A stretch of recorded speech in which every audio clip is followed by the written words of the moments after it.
Muito boa noite a todos que estão conosco hoje aqui, compartilhando esse encontro que para nós é motivo de uma alegria muito especial.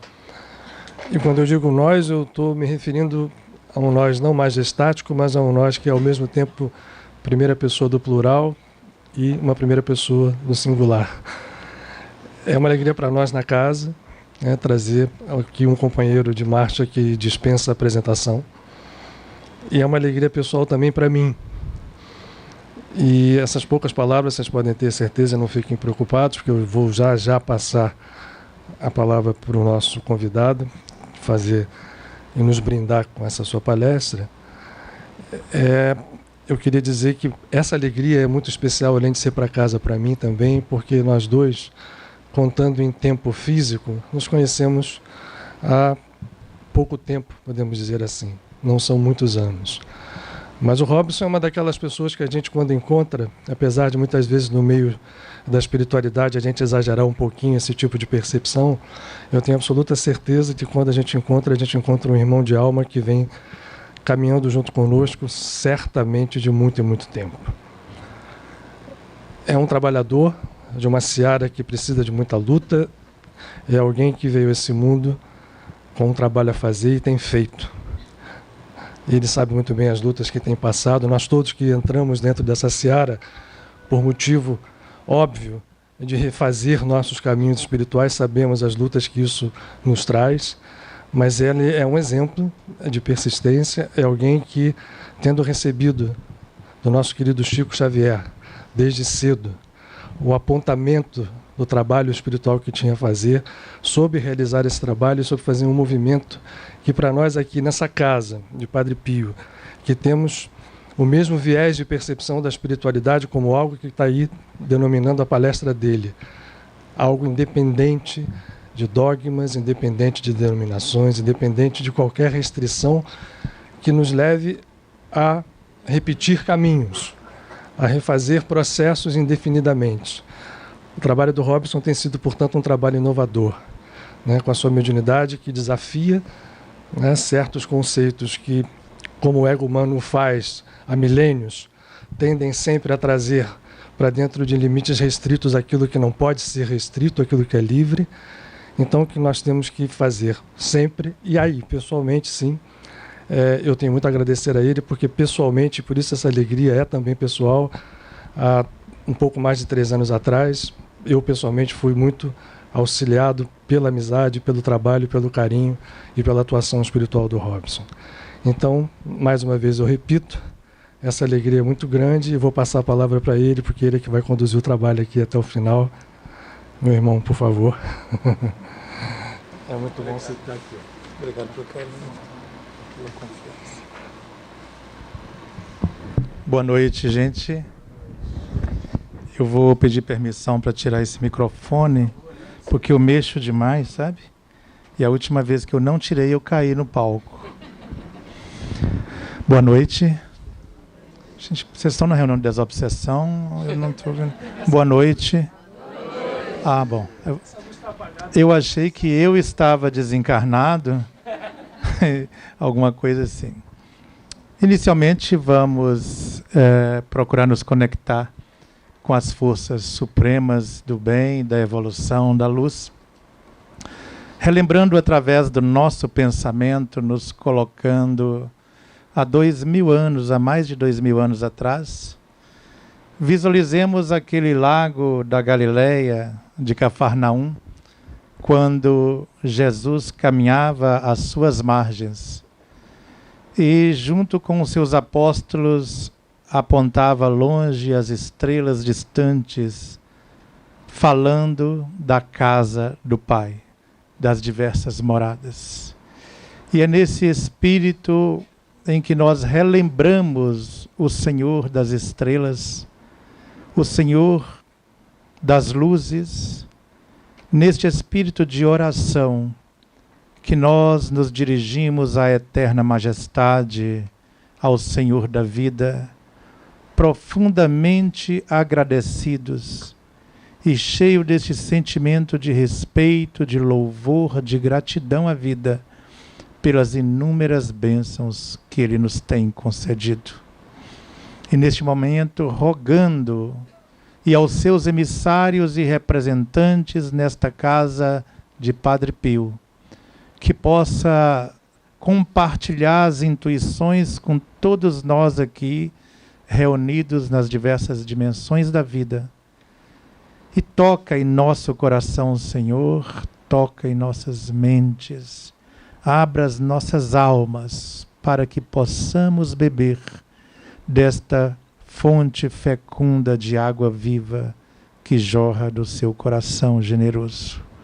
E como uma criança se abandona nos braços de sua mãe, assim também, Jesus, nos abandonamos em teus braços, confiantes na tua misericórdia que não nos falta, no teu direcionamento que nos conduz, e confiando, Senhor, que estarás sempre conosco, graças a Deus.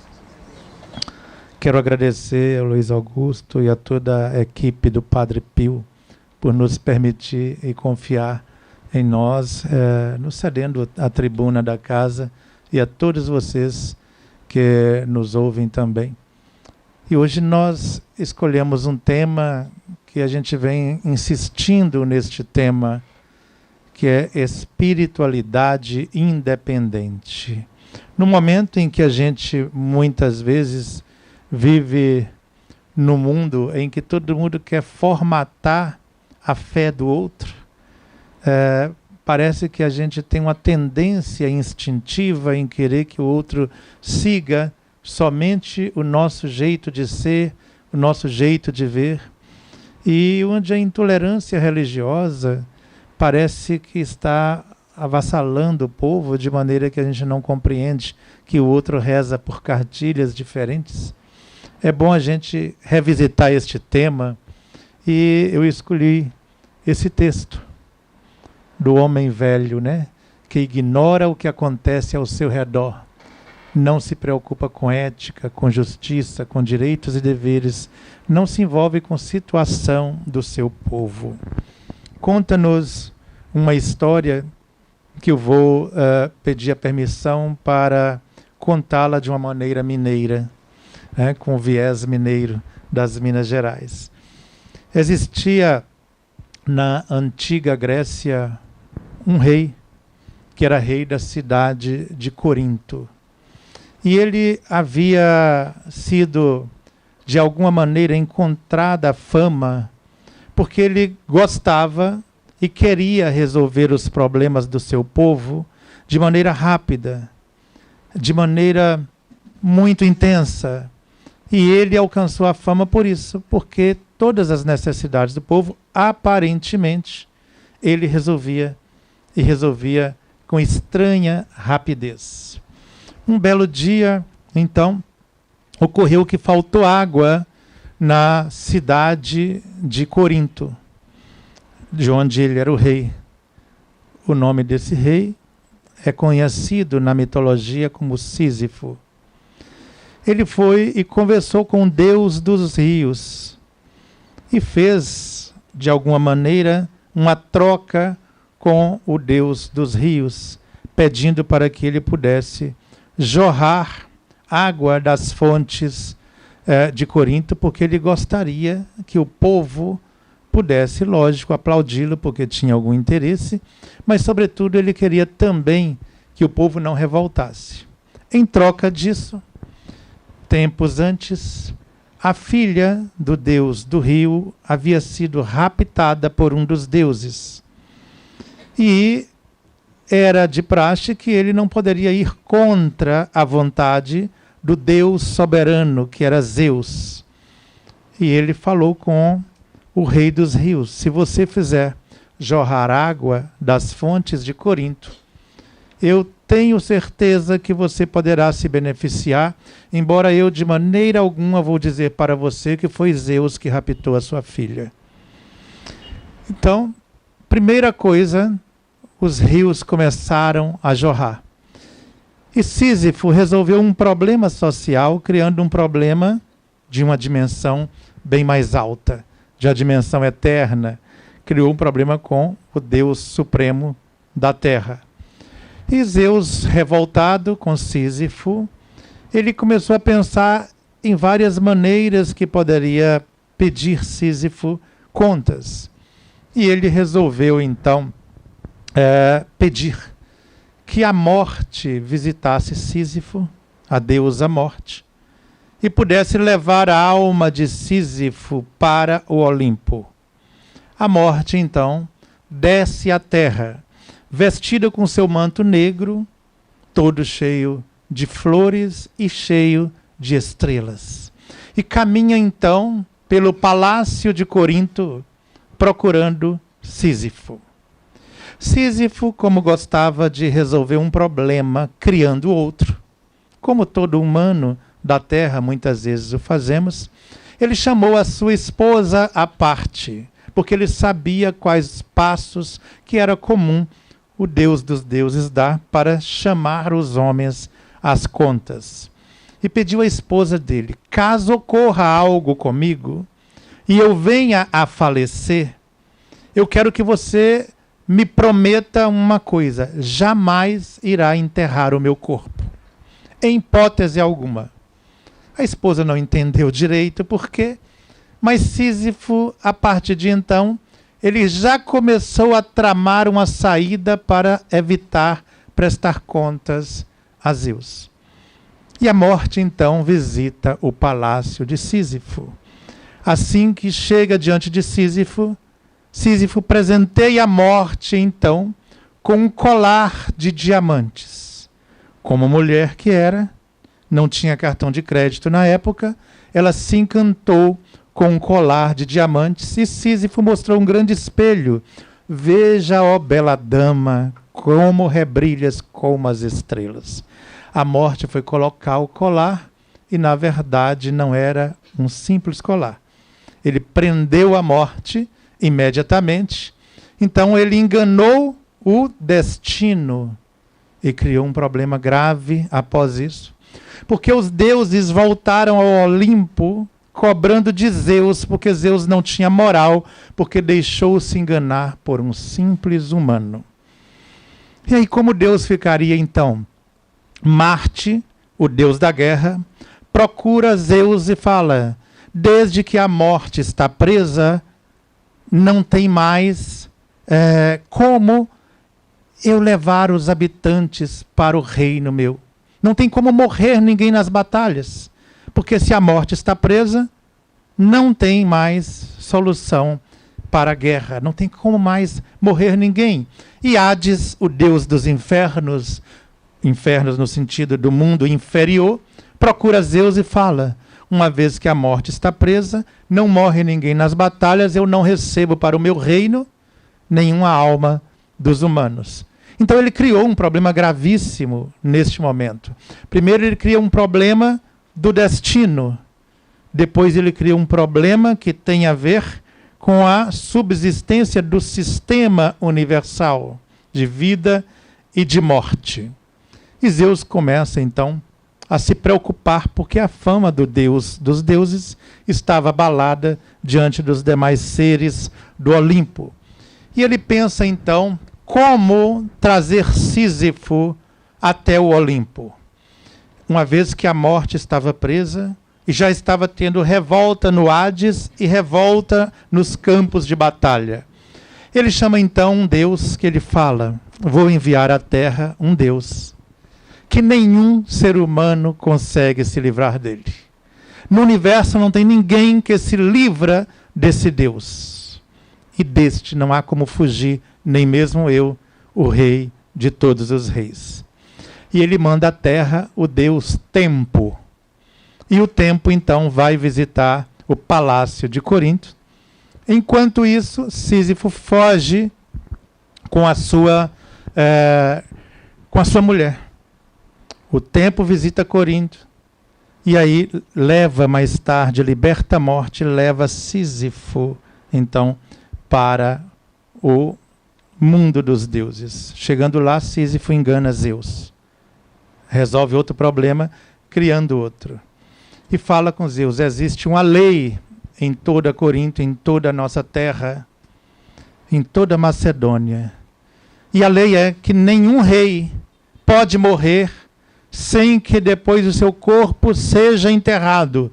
E a minha mulher infiel não permitiu que meu corpo fosse enterrado. Eu exijo, então, como honra de todo rei de toda a Macedônia, que eu retorne ao corpo e possa obrigar e conversar com a minha mulher para que ela enterre o meu corpo. Ele retorna ao corpo, engana Zeus e foge com a sua mulher. Mas o tempo, ninguém se livra. O tempo foi passando e tempo sobre tempo, ele foi envelhecendo. E chega um momento em que, já de idade, porque ninguém engana o tempo, e ele funciona para absolutamente todos, o tempo conduz tranquilamente, conduz à morte até a presença de Sísifo. E ele é levado, então, nesse momento. E Zeus dá um decreto. Sísifo ficaria empurrando uma pedra muito grande, morro acima, por toda a eternidade.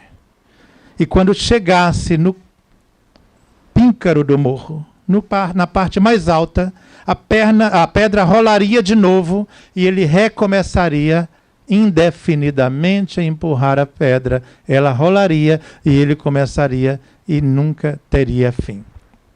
Essa história é apenas para nos alertar que em nossa vida somos os Sísifos modernos, que resolvemos muitas vezes solucionar um problema criando outro problema muito maior. E mais ainda que nos relembra aquela época antiga do Velho Testamento, quando no livro de Gênesis falava a respeito da lenda de Adão e Eva, né?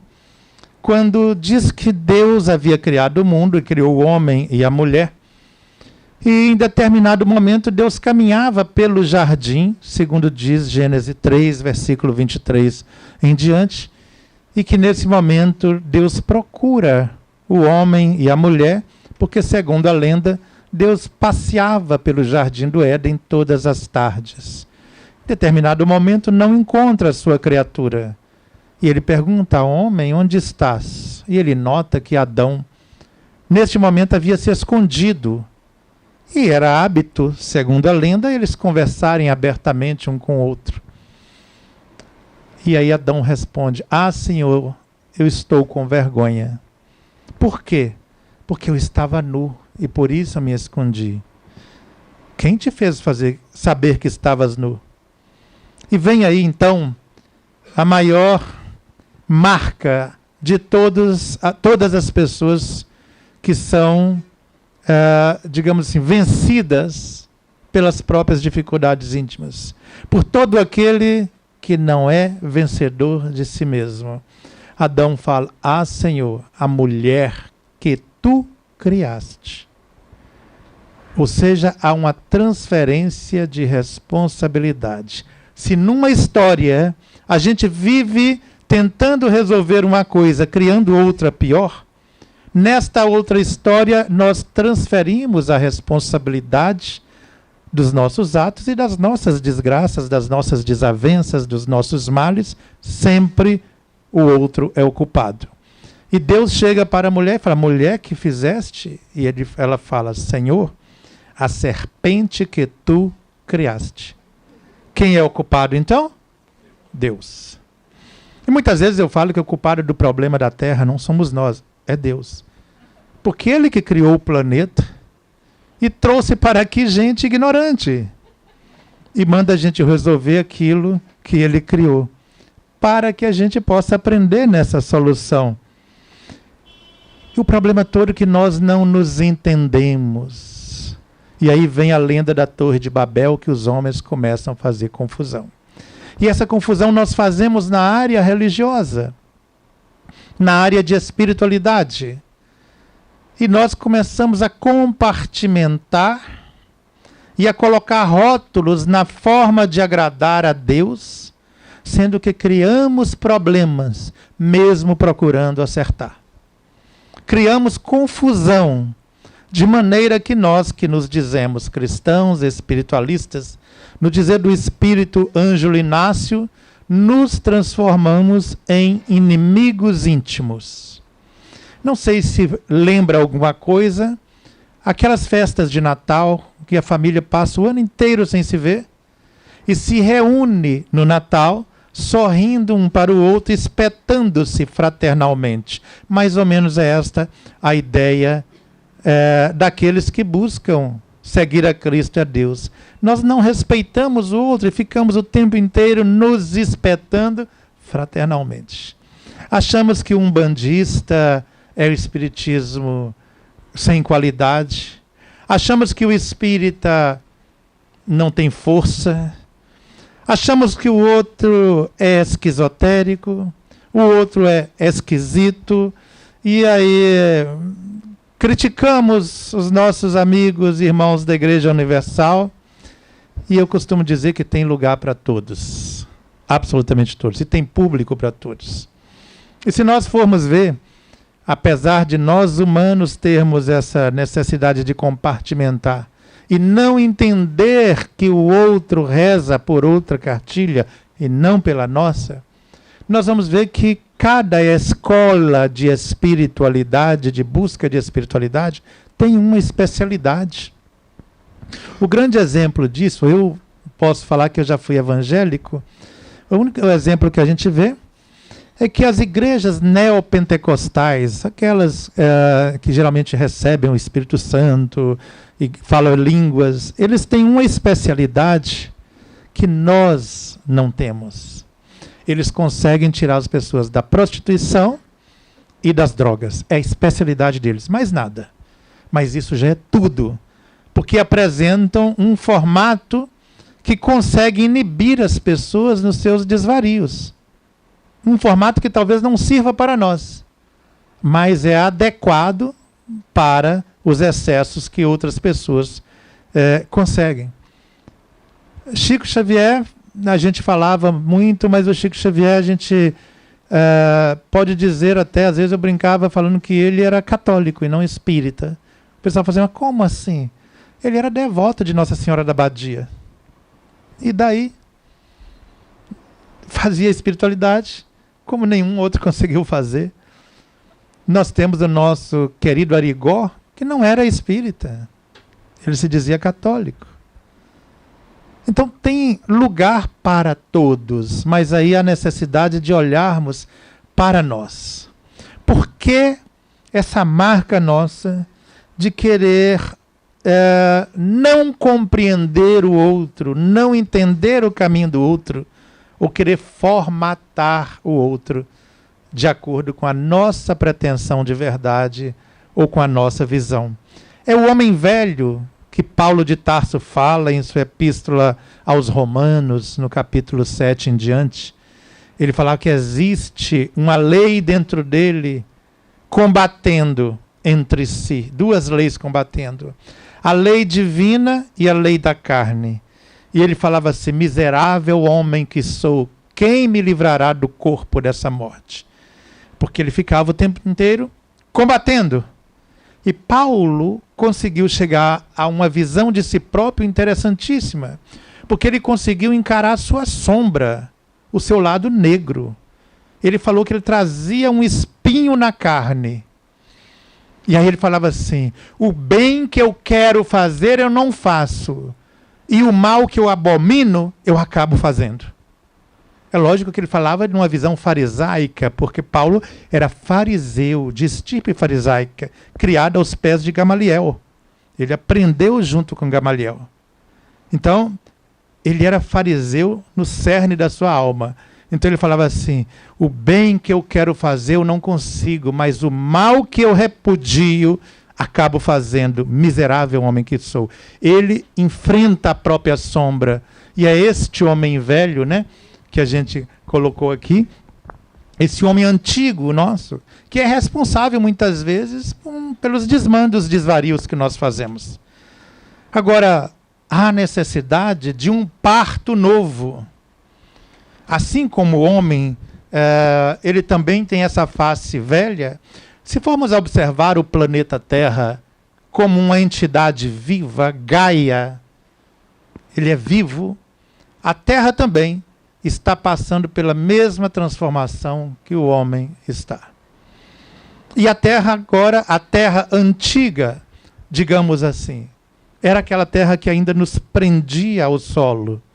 É aquela terra que a gente era obrigado a tirar da própria terra, das entranhas dela, o combustível para a nossa sustentação. A terra está mudando, o combustível está mudando. Estamos numa era de buscar combustíveis mais limpos, de combustíveis mais energéticos e menos materiais, menos grosseiros. O homem está buscando combustíveis espirituais menos grosseiros, se desmaterializando, ou quem sabe, no dizer do Espírito Pai João de Aruanda, se espiritualizando na forma de buscar a Deus. Temos então a terra passando por um momento de transição em comum, e todos nós também. E Paulo ainda fala em Romanos que a terra treme e geme como uma mulher prestes a fazer o parto. Porque tem um parto universal do novo homem. O homem velho está enterrando. E surge uma nova visão. Inclusive, uma nova visão de espiritualidade. Se antes compartimentamos, tentando resolver os nossos problemas do destino, da dor, criando outros problemas maiores, agora surge uma proposta independente de espiritualidade.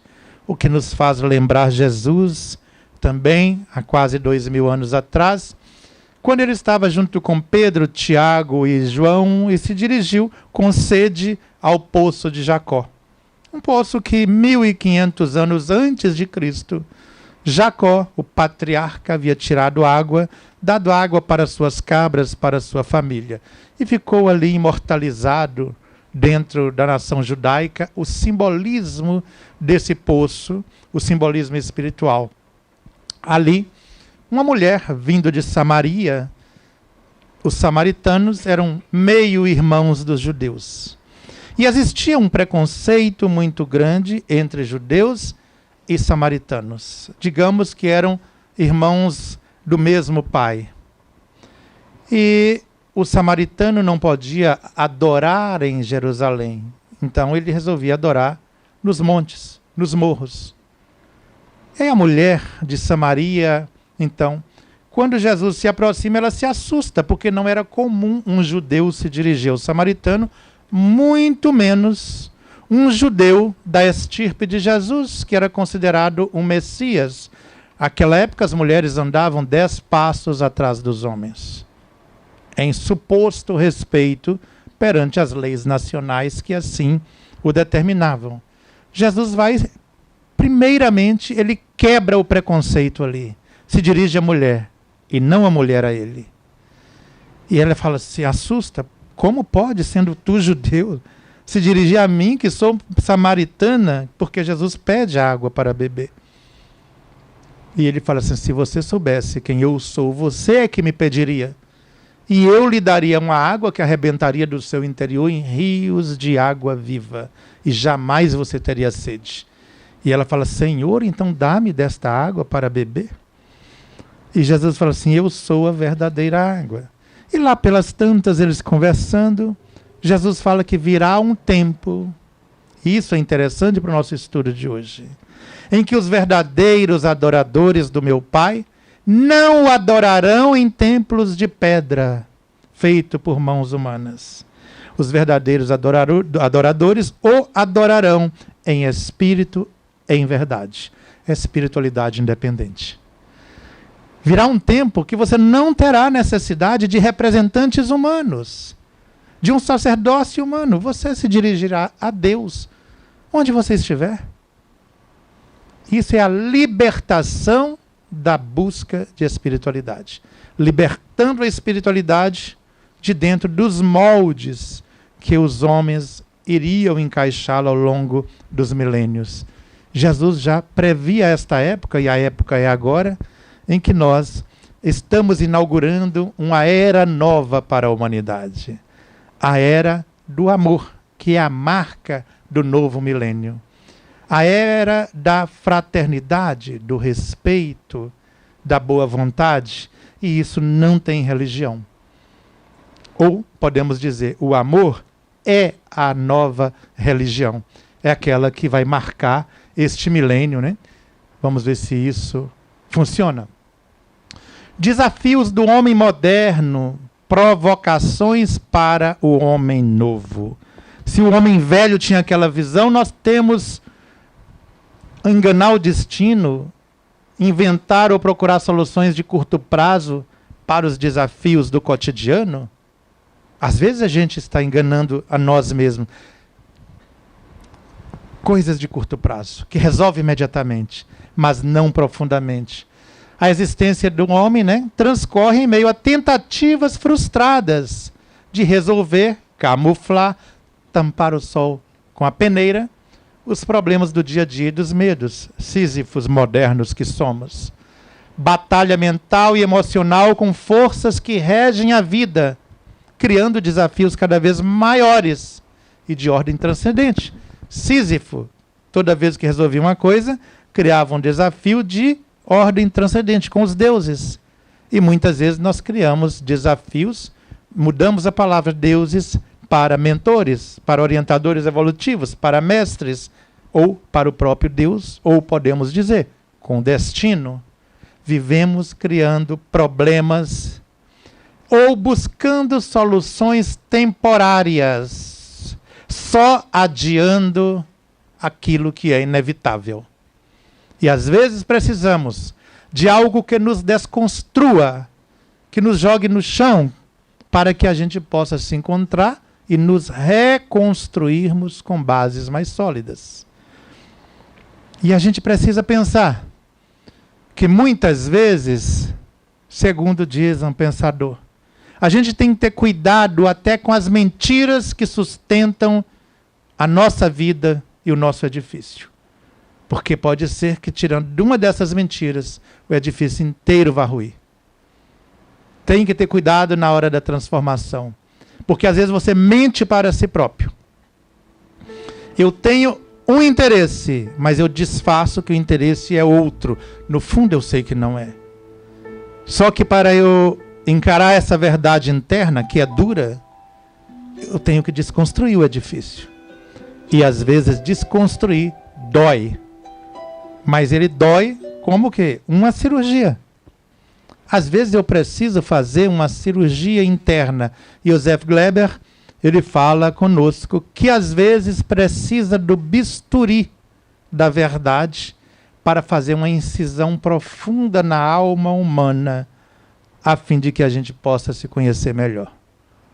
E o bisturi da verdade dói, incomoda e às vezes desconstrói todo o nosso edifício. Precisamos pensar muito, porque às vezes as pequenas mentiras que você, que eu sustentamos, se você tirá-la, todo o seu edifício vai ruir. Você está preparado para se enfrentar? Para se reconstruir? Nesta ideia de uma busca de espiritualidade independente, não há como adiar a renovação. A reorganização mental e emocional participativa significa que você tem que ser participante da construção da sua felicidade, da sua satisfação, da sua espiritualidade. Não adianta chegar oradores, médiuns, espíritos, receitarem, darem receitas para resolver o problema, se você não participar dessa reconstrução interior, respeitando a si próprio, o seu limite, mas também respeitando o outro.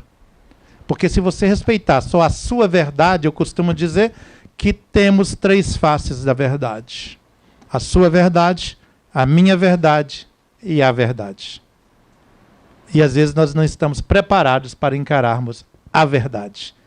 Se nós ficarmos naquela feição antiga do homem velho, vamos encarar só uma face da verdade.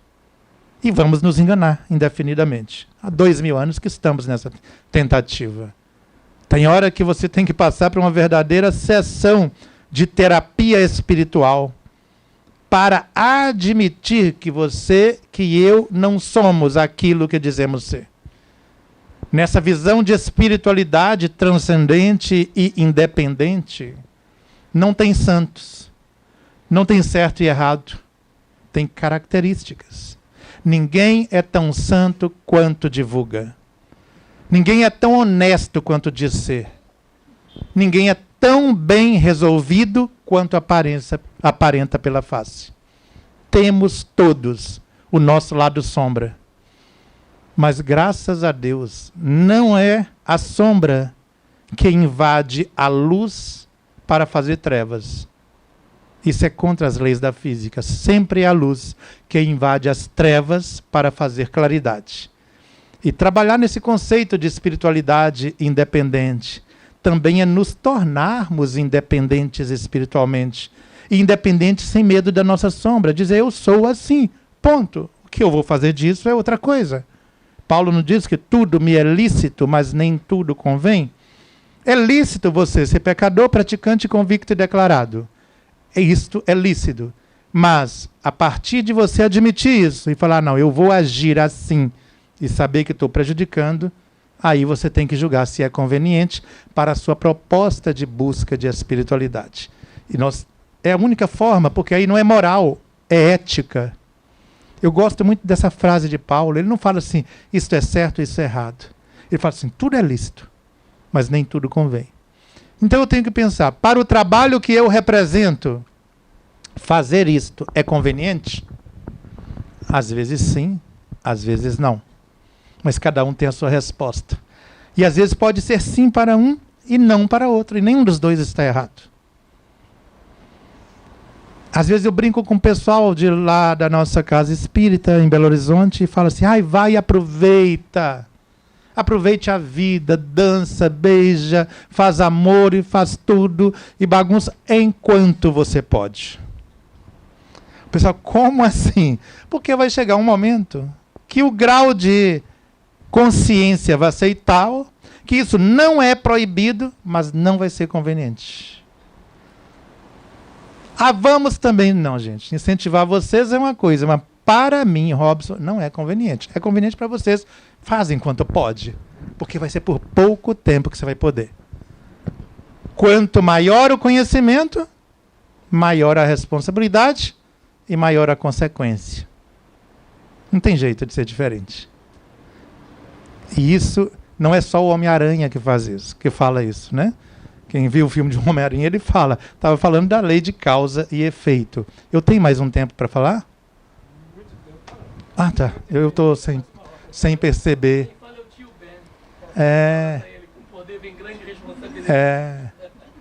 De nada, gente, adianta procurar gurus religiosos, mesmo religiões, ou quaisquer soluções externas para solucionar problemas internos seus. Resolver desafios e, por fim, a sua busca por um lugar no mundo, ou mesmo encontrar sua missão na Terra. Não são os gurus que vão dizer isso. Os médiuns muito menos, porque nós, os que trabalhamos na mediunidade, somos os mais loucos do mundo. Porque se Deus não houvesse nos atado e nos acorrentado aos compromissos, a gente destruiria o mundo. A gente não faz as coisas não é porque a gente não quer. A gente não faz certas coisas não é porque não desejamos. Temos todos os desejos que todo mundo. A gente não faz porque os compromissos e nós estamos atados e acorrentados em nome de Jesus. Se soltar isso, ai do mundo. Porque a gente está aqui porque nós precisamos melhorar. E às vezes a gente tem inveja daqueles a quem ainda é permitido fazer certos abusos. Não temos? A gente fala assim, ai meu Deus, que eu já fui bom nisso. Eu podia, ai meu Deus, só um pouquinho eu mereço. E aí o problema é que ninguém fala com você que é proibido, nem os espíritos. Eu não sei o que é pior. Se é a proibição da época que eu era evangélico, que fala assim, se fizer, está amarrado em nome de Jesus. Ou se é os espíritos voltar para você, fique à vontade, meu filho, faça à vontade, mas saiba que você é responsável pelas consequências. A semeadura é livre, mas você colhe aquilo que semeia, na devida proporção. A dívida sempre acorda atada ao devedor. Não tem jeito. E aí você fica assim, meu Deus, era melhor ele ter proibido do que falar que eu posso fazer, que sou responsável, e ainda falar assim, existe uma tal de lei que fala que você vai acordar atado, né, a dívida com o devedor. Não tem jeito. Mas também num conceito de espiritualidade independente, isto suaviza. Porque veja a maravilha, se eu não der conta, os mentores não vão cobrar de mim. Você acha que você vai para o umbral, para as regiões inferiores, porque algum mentor te lança para lá porque você é pecador? Não. Existe uma única coisa que te lança para isso. Não são nem os atos que você pratica. É aquilo que nós chamamos de culpa. É a culpa nossa que nos coloca atados às regiões inferiores, porque a região inferior não é nada mais do que a extensão da nossa culpa.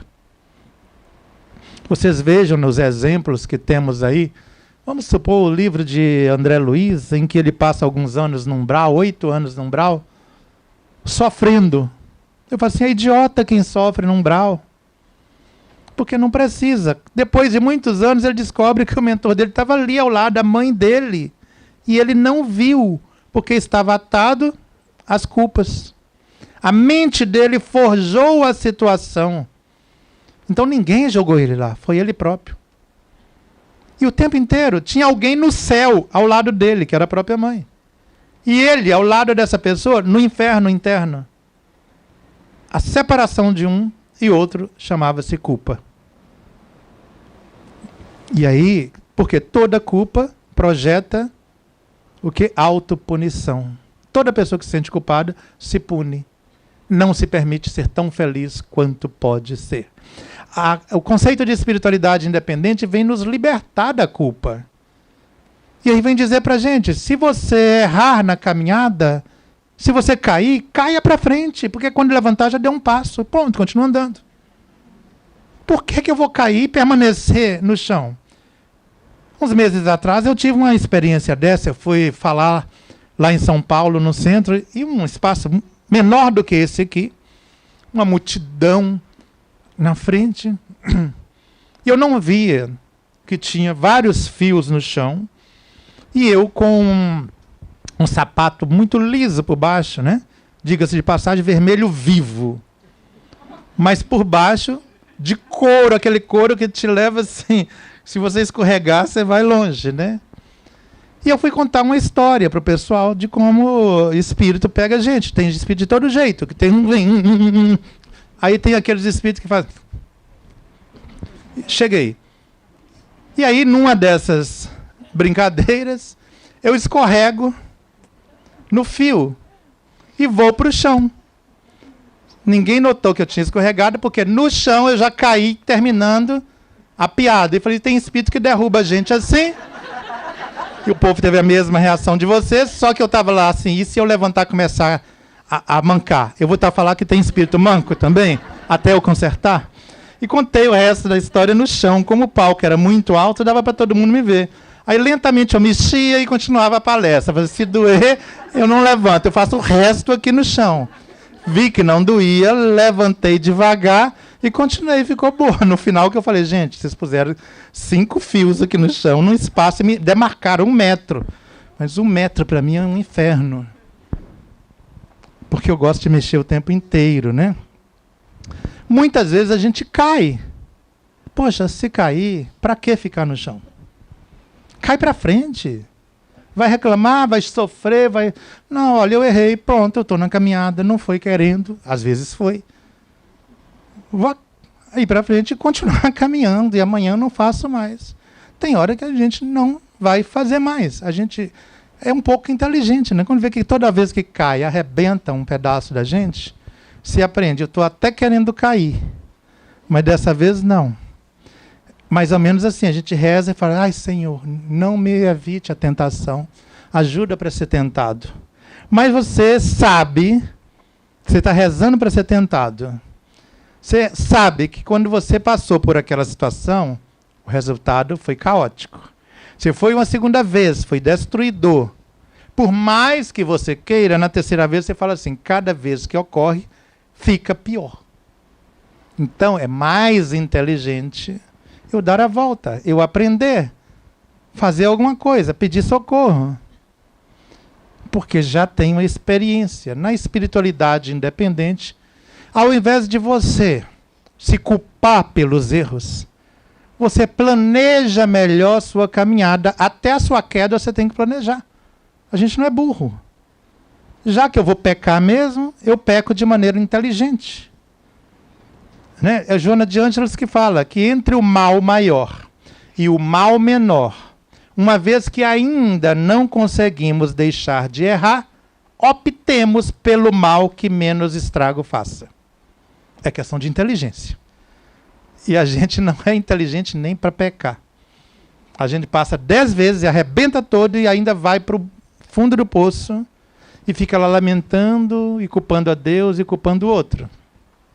Todos nós temos uma história que muitas vezes você tenta esconder essa história e quando surgem os problemas, e os problemas surgem visíveis, o corpo traduz a mente, o corpo traduz a alma, não tem como você esconder nas palavras, porque no seu corpo aparecem as marcas. Hoje ou amanhã. E você tenta disfarçar. Ah, foi por causa disso, foi por causa daquilo. Ah, você é o culpado, a situação é o culpado. Mas você sabe que você conhece a sua própria história. E tem mais gente que conhece essa história. E a gente tenta se enganar. Mas para que se culpar? É mais fácil. Todo pecado que você admite, ninguém pode usar contra você. Só usa aquilo que você esconde que não admite. Se você admitir que é pecador, praticante, convicto, declarado, partiu da base. Ponto. Quem te aceitar, aceita do jeito que você é. Não pode jogar pedra em você, porque você já admitiu publicamente isso. Esta é uma visão de espiritualidade. Admitir sua sombra e, a partir daí, partir para a construção do homem novo, de uma visão nova. Entendendo, porque quando eu entendo a minha sombra, entendo que eu erro, que eu caio, eu vou entender o outro de outra religião. O outro que está tentando acertar da sua maneira. Eu vou ver que nós estamos indo num caminho único. E que tem a minha verdade, tem a sua verdade e tem a verdade. O Espírito Zartu conta-nos uma história que um dia os deuses jogaram um grande espelho dos céus à terra. E ele se espedaçou. Cada homem pegou um pedaço do espelho e olhava e começaram a brigar, porque achando que o seu pedaço do espelho era mais bonito, refletia mais o sol e era maior do que o outro. E alguém falou, mas o seu pedaço de espelho não é o espelho. O espelho é a união de todos estes pedaços. Você só tem um pedaço. A sua verdade, eu sinto muito, não é a verdade. É a sua verdade. A nossa verdade não é a verdade, é só uma face da verdade. Por isso, em pleno século XXI, pretender que alguém tenha o domínio completo da verdade, que a sua seja a religião divina, e o único caminho e a única forma de espiritualidade, é muita pretensão humana. Porque a sua não é a única forma de praticar a espiritualidade. É apenas uma das formas. E a sua face da verdade serve para você. A nossa forma de ver a espiritualidade serve para nós que estamos aqui. Não serve para o católico. Não serve para o praticante de candomblé. Não serve para o muçulmano. Muitas vezes nem para o judeu. Serve para nós. E aí a gente é obrigado a curvar e falar, todos somos uma família universal. Estamos procurando todos chegar a alguma coisa que nós chamamos de felicidade. Para que brigar pelo seu pedaço do espelho? Por que brigar e achar que o outro é menor do que você? Então mergulhe um pouco na sua sombra, na sombra interna, porque sem mergulhar dentro de nós, não tem como sair para fora, voar para as estrelas. Uma das características dos espíritos superiores, diz o espírito de Teresa de Calcutá, é que quanto mais elevado, aliás, mede-se a capacidade de ascensão e crescimento do espírito pela sua capacidade de voltar às trevas para ajudar quem está na lama. Quanto mais elevado, mais ele desce fundo. O que levou Teresa de Calcutá a falar que os céus estão vazios. Ela fala, só encontra lá aqueles que se consideram anjos santos e querubins, porque os verdadeiros servidores de Cristo não estão nas regiões superiores, estão nas furnas, na escuridão, ajudando outros. Aí que é a grandeza deles. E aí que é a grandeza nossa.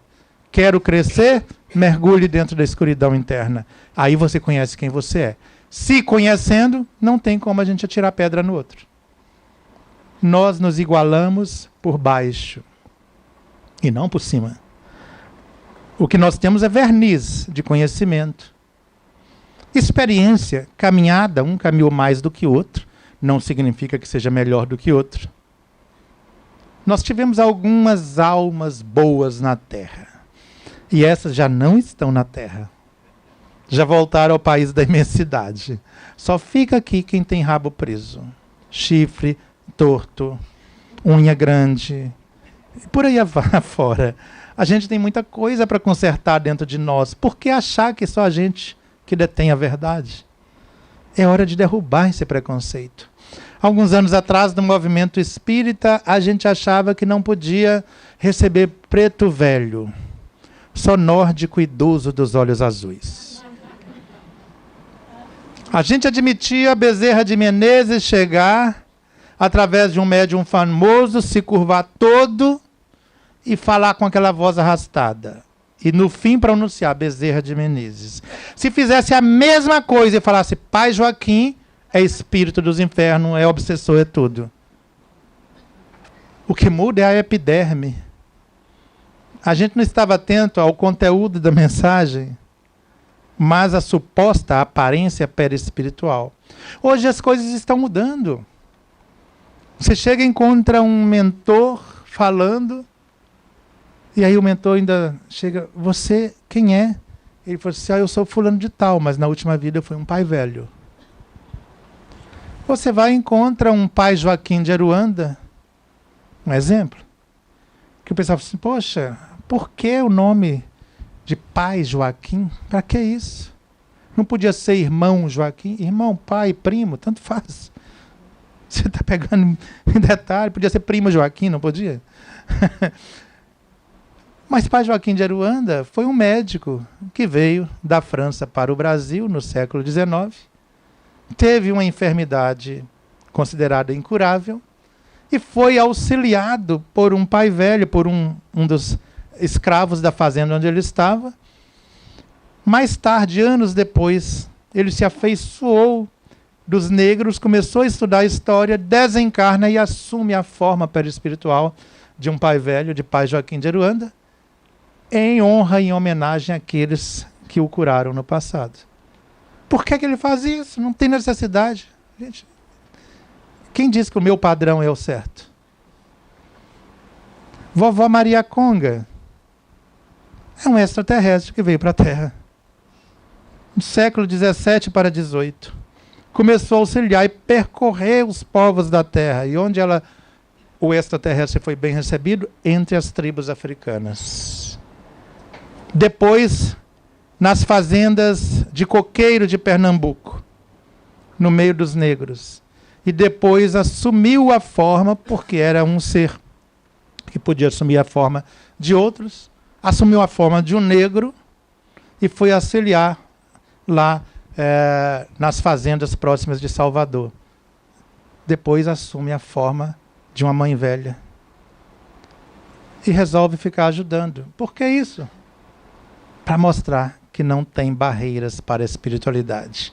Não tem barreiras, porque essa coisa que a gente coloca de cores, de rótulos e tudo mais, isso é uma bobeira que não nos leva a nada. É para dizer, olha gente, a forma de você praticar a espiritualidade pouco importa. O que importa é a quantidade de amor que você coloca naquilo que você faz. Teresa de Calcutá ainda fala que Deus não nos pediu para construir hospitais, creches, escolas, trabalhos beneméritos. Ele pediu uma coisa, que nos amássemos uns aos outros. Só isso. Não te deu missão de abrir o Mar Vermelho.